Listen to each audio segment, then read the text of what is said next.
Hello बच्चों, एक बार फिर से मैं डेनिस संघवी आनंद इंस्टीट्यूट के यूट्यूब चैनल पर आपका स्वागत करता हूं। बच्चों, लास्ट वीडियो में हमने मोल अंश के सूत्र के बारे में पढ़ा था। मोल अंश, मोल भिन्न, उसके संबंधित अपन ने एक न्यूमेरिकल किया था।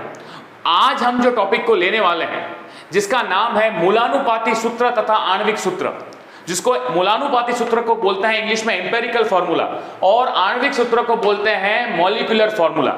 तो बच्चों, मूलानुपाती सूत्र तथा आणविक सूत्र की बात करते हैं तो सबसे पहले मूलानुपाती सूत्र का मतलब होता क्या है? बच्चों, अपन किसकी बात कर रहे हैं? मूलानुपाती सूत्र की। तो किसी यौगिक में उपस्थित, बच्चों ध्यान रखना, यौगिक का मतलब होता है विभिन्न परमाणुओं का एक निश्चित अनुपात में संयोजन, जिसको हम यौगिक कहते हैं। तो किसी यौगिक में उपस्थित विभिन्न परमाणुओं का सरलतम अनुपात, विभिन्न परमाणुओं का सरलतम अनुपात जिस सूत्र द्वारा दर्शाया जाता है उस सूत्र को हम कहते हैं मूलानुपाती सूत्र। तो मूलानुपाती सूत्र की हम परिभाषा लिखते हैं, किसी यौगिक में उपस्थित, किसी यौगिक में उपस्थित, बच्चों ध्यान रखना, किसी यौगिक में उपस्थित विभिन्न परमाणुओं के सरलतम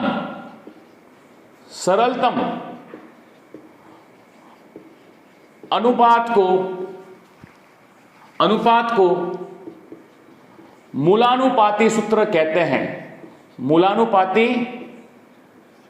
सूत्र कहते हैं। बच्चों, ये यहां पे मैं आपको लैंग्वेज दिखा रहा हूं कि मूलानुपाती सूत्र किसे कहते हैं? किसी यौगिक में उपस्थित विभिन्न परमाणुओं के सरलतम अनुपात को, विभिन्न यौगिक में उपस्थित विभिन्न परमाणुओं के सरलतम अनुपात को मूलानुपाती सूत्र कहते हैं। अब आणविक सूत्र किसे कहते हैं? इसकी परिभाषा, किसी यौगिक में उपस्थित विभिन्न परमाणुओं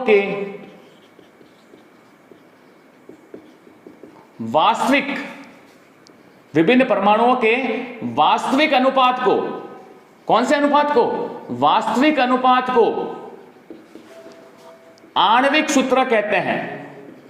वास्तविक अनुपात को क्या कहते हैं? आणविक सूत्र कहते हैं। बच्चों ध्यान रखना, मूलानुपाती सूत्र और आणविक सूत्र दोनों में फर्क क्या है? मूलानुपाती सूत्र कौन से अनुपात को दर्शाता है? सरलतम संख्या के अनुपात को दर्शाता है, सरलतम संख्या के अनुपात को। और आणविक सूत्र वास्तविक संख्या के अनुपात को दर्शाता है। कौन से अनुपात को दर्शाता है?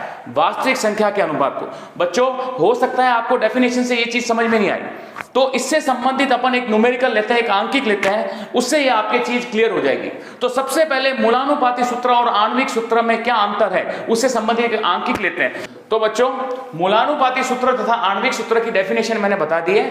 अब हम आते हैं उसके ऊपर, न्यूमेरिकल पर ऊपर आते हैं, आंकिक पे आते हैं, जिससे आपके मूलानुपाती सूत्र तथा आणविक सूत्र है वो क्लियर हो जाएगा। तो बच्चों, सबसे पहले जो न्यूमेरिकल दे रखा है वो क्या दे रखा है? एक यौगिक में 4% हाइड्रोजन है, 24% कार्बन है तथा 71% क्लोरीन है तथा यौगिक का मोलर द्रव्यमान 99 ग्राम प्रति मोल है। तो यौगिक का मूलानुपाती सूत्र तथा आणविक सूत्र ज्ञात कीजिए। बच्चों, इस न्यूमेरिकल को या इस आंकिक को करने से आपके ये डेफिनेशन अच्छे से क्लियर हो जाएगी। तो बच्चों, सबसे पहले मूलानुपाती सूत्र ज्ञात करना है तो हम सबसे पहले क्या करेंगे कि जो प्रतिशत में दे रखे हैं, जो भी प्रतिशत में दे रखे हैं उनको हम ग्राम में चेंज कर लेंगे। हम ये मानेंगे कि यौगिक, टोटल जो यौगिक है वो 100 ग्राम है। क्या ग्राम है? माना कि हल, अच्छे से ध्यान रखना बच्चों, माना कि फर्स्ट स्टेप में आपको क्या करना है? माना कि यौगिक का द्रव्यमान हमको मानना है 100 ग्राम। कितना ग्राम मानना है? 100 ग्राम। अब बच्चों, यौगिक का द्रव्यमान मान लिया 100 ग्राम है, उसमें से 4% है तो 4 ग्राम हो गई आपके हाइड्रोजन, 24% है 24 ग्राम हो गई कार्बन और 71% क्लोरीन है तो 71 ग्राम हो गई क्लोरीन। तो सबसे पहले मैं लिखता हूं कि हाइड्रोजन का द्रव्यमान कितना है? बच्चों ध्यान रखना, हाइड्रोजन का द्रव्यमान है 4 ग्राम। उसके बाद कार्बन का द्रव्यमान कितना है? 24 ग्राम। कार्बन का द्रव्यमान कितना है? 24 ग्राम। और उसके बाद क्लोरीन का द्रव्यमान, किसका द्रव्यमान? क्लोरीन का द्रव्यमान है 71 ग्राम। बच्चों सबसे पहले ध्यान रखना, हमको जो परसेंटेज में क्वेश्चन दे रखा है उसको आप ग्राम में चेंज कर लो। यौगिक को मान लो 100 ग्राम का यौगिक है, उसके अंदर 4 ग्राम हाइड्रोजन है, कार्बन 24 ग्राम है और क्लोरीन कितने ग्राम है? 71 ग्राम है। दूसरा स्टेप में मूलानुपाती सूत्र ज्ञात करने के लिए जो यौगिक दे रखा है उसके मोलों की संख्या, यौगिक के जो परमाणु दे रखे हैं उनके मोलों की संख्या ज्ञात कर दो। क्या ज्ञात करनी है? मोलों की संख्या। तो दूसरे स्टेप में हम ज्ञात करेंगे मोलों की संख्या। मूलानुपाती सूत्र ज्ञात करने के लिए दूसरे स्टेप में हम क्या ज्ञात करेंगे? मोलों की संख्या। बच्चों ध्यान रखना, तो सबसे पहले हम लिखेंगे हाइड्रोजन के मोलों की संख्या। हाइड्रोजन के मोलों की संख्या, हाइड्रोजन के किसी के भी मोलों की संख्या ज्ञात करनी है। मैंने मोलरता, मोललता, मोल भिन्न के अंदर बताया था, किसी के भी मोलों की संख्या ज्ञात करनी है तो हम द्रव्यमान के अंदर अणुभार का, द्रव्यमान के अंदर अणुभार का भाग देते हैं तो मोलों की संख्या ज्ञात हो जाती है। द्रव्यमान के अंदर अणुभार का भाग देते हैं तो मोलों की संख्या ज्ञात हो जाएगी। तो द्रव्यमान कितना है? 4, अणुभार कितना है? 1, तो मोलों की संख्या कितनी आई? 4। इसको समीकरण में ए दे देता हूं। हाइड्रोजन के मोलों की संख्या आई 4। बच्चों ध्यान रखना, दूसरा आता है कार्बन के मोलों की संख्या। कार्बन के मोलों की संख्या, कार्बन के मोलों की संख्या, कार्बन का द्रव्यमान, और आपको पता है कार्बन का अणुभार कितना, परमाणु भार कितना होता है? 12। तो कार्बन के मोलों की संख्या कितनी आएगी? 2। यहां पे मैंने आपको अच्छे से बता रखा है परमाणु भार हाइड्रोजन का कितना होता है? 1, कार्बन का 12, नाइट्रोजन का 14, ऑक्सीजन का 16, सोडियम का 23। ये चीज मैंने बता रखी है आपको। क्लोरीन का 35.5। बच्चों ध्यान रखना इस चीज का। तो सबसे पहले कार्बन के मोलों की संख्या, हाइड्रोजन के मोलों की संख्या ज्ञात होगी। उसके बाद हम ज्ञात करते हैं क्लोरीन के मोलों की संख्या। क्लोरीन के मोलों की संख्या, तो क्लोरीन के मोलों की संख्या कितनी होगी? 71/35.5। क्लोरीन के मोलों की संख्या ज्ञात हुई 2। इसको समीकरण 3 दे दिया, ABC। समीकरण 3। अब हम पहले हाइड्रोजन के मोलों की संख्या ज्ञात हुई, फिर कार्बन के मोलों की संख्या ज्ञात हुई, फिर क्लोरीन के मोलों की संख्या ज्ञात होगी। तो बच्चों फर्स्ट स्टेप में और सेकंड स्टेप में हमने क्या किया? फर्स्ट स्टेप में जो प्रतिशत में दे रखा था उसको ग्राम में चेंज किया। सेकंड स्टेप में हमने मोलों की संख्या ज्ञात की, और थर्ड स्टेप में आपको यह ध्यान रखना है जो सबसे कम मोलों की संख्या का मान आया है उसका तीनों समीकरण में भाग दे दो। जो सबसे कम मोलों की संख्या आई है उसका तीनों समीकरण में भाग दे दो। तो यहां पे आपको 3 समीकरण दिख रहे हैं, उसमें सबसे कम मोलों की संख्या 2 आई है। यहां पे कार्बन के मोलों की संख्या भी 2 है और क्लोरीन के मोलों की संख्या भी 2 है। तो 2 का भाग तीनों समीकरण में देने पर C, 2 का भाग समीकरण A, B व C में देने पर, बच्चों ध्यान रखना, जब हम सबसे कम मोलों की संख्या का तीनों समीकरण में भाग देंगे तो डायरेक्ट अपने को परमाणु की संख्या ज्ञात हो जाएगी। किसकी संख्या ज्ञात हो जाएगी? परमाणुओं की संख्या। तो सबसे पहले हाइड्रोजन के परमाणुओं की संख्या, हाइड्रोजन के परमाणुओं की संख्या, हाइड्रोजन के परमाणु की संख्या बताओ, मोलों की संख्या कितनी थी? 4। 4 के अंदर सबसे कम मोलों की संख्या का भाग दिया, 2 का भाग दिया, तो हाइड्रोजन के परमाणु कितना आएंगे? 2।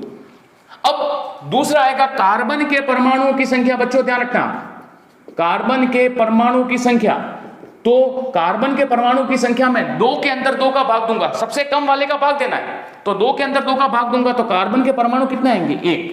और सबसे लास्ट में है क्लोरीन के परमाणुओं की संख्या। क्लोरीन के परमाणुओं की संख्या, उसमें भी 2 के अंदर 2 का भाग दूंगा तो 1 आएगा। तो हमारे पास हाइड्रोजन के परमाणु आ गए 2, आपको पता है हाइड्रोजन के परमाणु आ गए 2, कार्बन के परमाणु आ गया 1 और क्लोरीन के परमाणु आ गया 1। तो यौगिक का सब यहां पे मैं लिख रहा हूं, बच्चों ध्यान रखना, यौगिक का मूलानुपाती सूत्र, यौगिक का मूलानुपाती सूत्र। बच्चों ध्यान रखना, मूलानुपाती सूत्र क्या होगा? यौगिक का कार्बन कितना है? कार्बन 1 है, कार्बन मैंने लिखा C। हाइड्रोजन कितने हैं? 2 है, CH2। और क्लोरीन कितना 1। बच्चों ये आपके ज्ञात हो गया यौगिक का मूलानुपाती सूत्र। बच्चों यौगिक का मूलानुपाती सूत्र ज्ञात करने के लिए सबसे पहले 3 स्टेप अपने को पढ़ने हैं। जो प्रतिशत में दे रखा है उसको ग्राम में चेंज कीजिए, दूसरे स्टेप में सबके मोलों की संख्या ज्ञात कीजिए, और तीसरे स्टेप में आपको ध्यान रखना है जो सबसे कम मोलों की संख्या आई है उसका तीनों समीकरण में भाग दे दीजिए, तो आपके परमाणु की संख्या ज्ञात हो गई। और परमाणु की संख्या ज्ञात हो गई मतलब आपके मूलानुपाती सूत्र आपको ज्ञात हो गया। अब मूलानुपाती सूत्र ज्ञात हो गया, अब हमको क्या ज्ञात करना है? आणविक सूत्र। बच्चों क्या ज्ञात करना है? आणविक सूत्र। आणविक सूत्र ज्ञात करने के लिए हमको सवाल के अंदर आणविक द्रव्यमान दे रखा है। आणविक द्रव्यमान बोलो या मोलर द्रव्यमान बोलो, एक ही चीज है। तो यहां पे मोलर द्रव्यमान कितना दे रखा है? मोलर द्रव्यमान सवाल में बच्चों कितना दे रखा है? हमको दे रखा है 99 ग्राम प्रति मोल दे रखा है। अब मोलर द्रव्यमान हमारे पास सवाल में ये दे रखा है, लेकिन मूलानुपाती द्रव्यमान कितना आया? मूलानुपाती द्रव्यमान हम ज्ञात कर रहे हैं। मूलानुपाती द्रव्यमान कितना ज्ञात होगा? बच्चों ध्यान रखना, मूलानुपाती द्रव्यमान कार्बन का 12 है, एक हाइड्रोजन का 1 होता है तो 2 का 2 हो गया, और क्लोरीन का 35.5। तो टोटल मूलानुपाती द्रव्यमान प्राप्त हुआ अपने 49.5। कितना प्राप्त हुआ अपने को? 49.5 मूलानुपाती द्रव्यमान प्राप्त हुआ। और हमको मोलर द्रव्यमान हमारे पास कितना दे रखा है? मोलर द्रव्यमान 99 दे रखा है। तो बच्चों इससे ध्यान रखना है कि जब मोलर द्रव्यमान के अंदर मूलानुपाती द्रव्यमान का डिवाइड देंगे तो उससे n का मान आ जाएगा। किसका मान आ जाएगा? n का मान ज्ञात करना। n इक्वल टू मूलानुपाती द्रव्यमान के अंदर आणविक द्रव्यमान का डिवाइड दे दो तो n का मान आया आपके 2। n का मान बच्चों कितना आया? 2। अब n का मान, n यहां पे किसको रिप्रेजेंट कर रहा है? n का जितना मान आता है उसको मूलानुपाती सूत्र से मल्टीप्लाई करा दो या उससे गुणा करा दो तो आपको ज्ञात हो जाएगा आणविक सूत्र। क्या ज्ञात हो जाएगा? आणविक सूत्र। इसीलिए बच्चों ध्यान रखना, इसीलिए आणविक सूत्र बराबर 2 इंटू 2 को किससे मल्टीप्लाई कराऊंगा? मूलानुपाती सूत्र से, CH2Cl। तो कार्बन को 2 से गुणा कराऊंगा तो C2, हाइड्रोजन को 2 से गुणा कराऊंगा तो H4 सॉरी, क्या आएगा? H4, और क्लोरीन को 2 से गुणा कराऊंगा तो Cl2। तो बच्चों ये तुम्हारे प्राप्त हुआ आणविक सूत्र। क्या ज्ञात हुआ? आणविक सूत्र। आणविक सूत्र और मूलानुपाती सूत्र में क्या अंतर है? मूलानुपाती सूत्र तो सरलतम अनुपात को दर्शाता है। कौन से अनुपात को? यहां पे सरलतम अनुपात क्या था? यहां पे हाइड्रोजन 2 थे, कार्बन 1 था और क्लोरीन 1 था। लेकिन आणविक सूत्र क्या दर्शाता है? वास्तविक संख्या के अनुपात को। वास्तविक संख्या कितनी थी? कार्बन की वास्तविक संख्या कितनी है? 2 है। हाइड्रोजन की वास्तविक संख्या कितनी है? 4 है। और क्लोरीन की वास्तविक संख्या कितनी है? 2 है। तो आणविक सूत्र वास्तविक संख्या के अनुपात को दर्शाता है, जबकि मूलानुपाती सूत्र सरलतम संख्या के अनुपात को दर्शाता है। मूलानुपाती सूत्र कैसे ज्ञात किया ये तो आपको समझ में आ गया बच्चों। उसके बाद आणविक सूत्र ज्ञात करने के लिए जो सवाल में मोलर द्रव्यमान दे रखा है उसके अंदर हम सबसे पहले मूलानुपाती द्रव्यमान ज्ञात करेंगे, उसका भाग दे देंगे, जिससे n का मान ज्ञात हो जाएगा। किसका मान ज्ञात हो जाएगा? n का मान। n का मान मूलानुपाती सूत्र से मल्टीप्लाई कराएंगे या गुणा कराएंगे तो हमको आणविक सूत्र ज्ञात हो जाएगा। यह है मूलानुपाती सूत्र तथा आणविक सूत्र। बच्चों आज जो मैंने समझाया है मूलानुपाती सूत्र तथा आणविक सूत्र और इससे संबंधित एक न्यूमेरिकल करवाया है, आंकिक करवाया है। तो आज के लिए इतना ही। जय हिंद, वंदे मातरम।